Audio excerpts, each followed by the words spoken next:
د پی ټی ایم تر ټولو لویه جرګه راغونډیږي. په دغه جرګه کې څومره پښتانه ګډون کوي دوی به د پاکستان حکومت څخه غوښتنې وکړي. ټول جزئیات را سره په ویډیو کې تر اخره واورئ. درنو لیدونکو مینوالو سلامونه ونیکې هیلې په دې هیله چې روغ او جوړ اوسئ.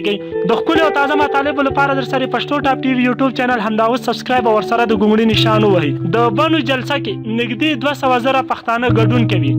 د پی ټی ایم بنو جلسه د یکشنبې په ورځ جوړیږي چې دا به تر ټولو ستره جلسه وي. د پی ټی ایم یا د پښتون ژغورنې غورځنګ وایي په دې جلسه کې به د پاکستان له حکومته غوښتنه وکړي چې دغه هیواد کې په پښتنو روان ظلمونه ودروي. ټاکل شوی د پښتون ژغورنې غورځنګ د بنو جلسه چې تر ټولو ستره او نږدې 200 زره پښتانه به پکې ګډون وکړي د یکشنبې په ورځ جوړیږي.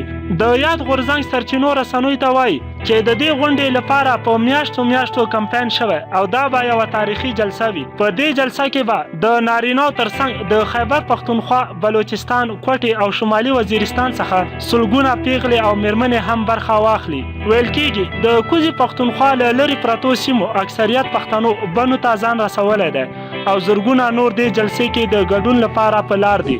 د پښتون ژغورنې غورځنګ ویلي په دغه سترې جلسه کې به د پاکستان له حکومت وغواړي چې دغه هیواد کې پر پښتون روان ظلمونه بس کړي.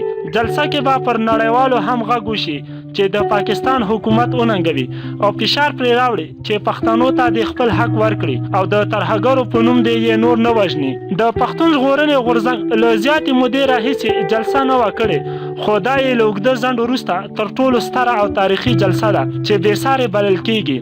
ستاسو په نظر چې دغه جلسه د پښتنو لپاره څومره اهمیت لري او څومره پښتانه به ورسره راویښ شي؟